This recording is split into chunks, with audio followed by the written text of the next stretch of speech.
And welcome back everybody into another daily recap. Today it's Wednesday, it's the 20th of March.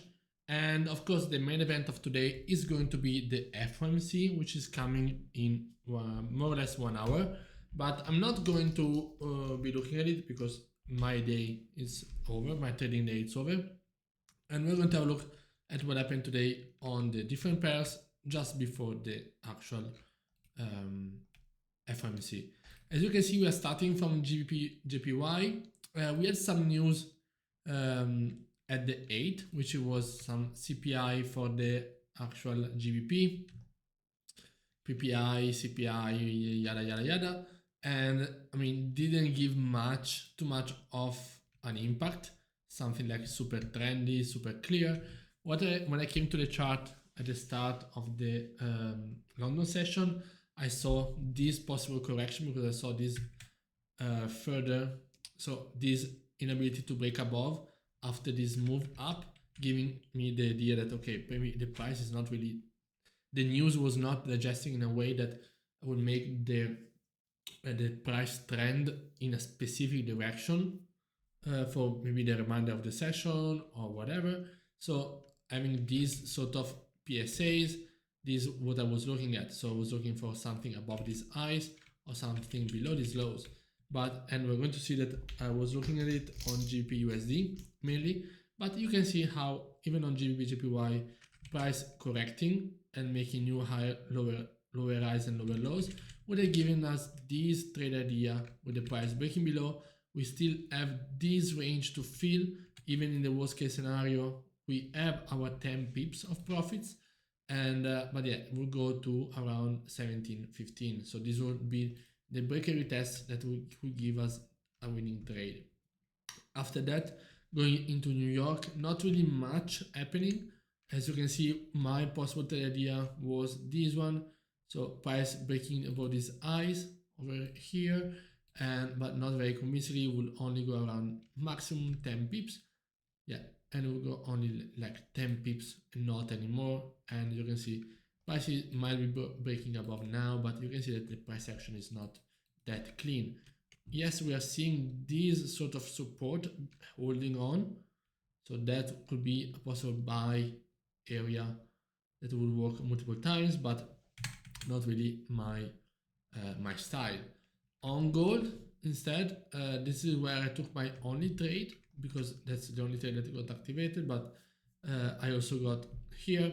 So at this time, this is one missed opportunity because this one was a trade where I actually placed my sell limit over here, and I think I can show you based on the snapshots. There you go. Okay. So as you can see, this was GBPUSD. For example, I placed a sell limit, it would not get activated. This was gold. So gold, as you can see, when I had this break below, I said, okay, yeah, this is my trade idea. I really thought about it, leaving it there because, I mean, that's my trade idea. If it's going to retest, my trade idea means that it's going to possibly 50% chance of price pushing down. And that's what actually would happen. I didn't really like the fact that we were in a very small, I mean, we're not talking about 40 pips of movement. This is just 18 pips. So after a while, I actually removed this limit, and you can see how it will get activated around 20 minutes later. Just give us a 5 pips of drawdown, and from there the price will push into the 30, which my TP will be at 30 pips, and yeah, would have been a win. After that, I saw this further trade idea. So okay, the volume is strong. We have this area. Let me get the retest of that. And for example, here price went to like 22 pips. So the stop loss at break even was triggered. I actually really wanted to take it out at 20. I don't know why. I had this intuition, and yeah, that would have worked. In hindsight, of course, if I had left it without any break even, it would have gone to profits, but that's another thing. And yeah, then during the New York time, I missed on this entry.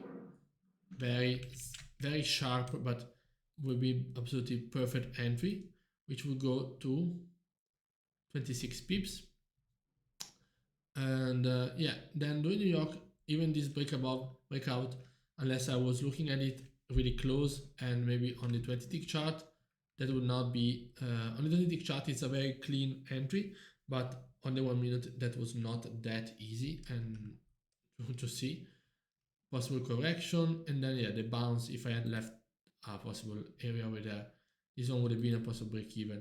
But that's the thing, do I want to have a break even at 20 and TP at 30, or do I want to have a 30, or just want to have intuition? That's the thing, because this one would not be profitable, would only be a break even, this one would only be a break even, this one luckily would be a profitable.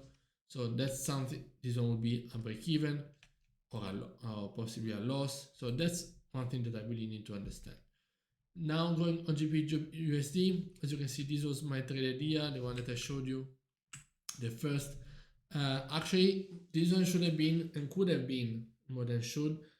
Could have been a sell stop due to the fact that we were approaching, we were creating a sort of flag. You can see how the pressure from the ever lower highs, you can see how it was in a compression, and usually this one happens to be quite, I would say, explosive. Of course, not that much, but you see that the price never retested the area of interest, and yeah, that would have been, should have been, and could have been a possible sell stop area. After that, I didn't watch. Yeah, we go around 20 pips. This one would possibly a retest of the area for possible continuation. And then something that I saw during the later New York, but I didn't act on it because I saw it later. I saw this one later. It was a very nice trade idea, which was another. I saw it when it was right here, so I could have still said, okay, if we're going to retest, that's going to be a very good chance. That would have been a win, and then a possible further win over there. That's the thing. Do I want a quick scalp? Do I want a bigger TP? Do I want the TP? Do I want the stop loss at break even as soon as possible? I have no idea. So I want to really just follow my guts. If I want to take out the profits, I take them. If I just want to have a break even trade, I take it. So that's very hard, and trading is already hard enough for me to have this conversation and these thoughts about this theoretical yada yada yada. So doesn't really matter. Hope you guys enjoyed. Today we're going to have the main event is in exactly as I was saying, in 1 hour more or less.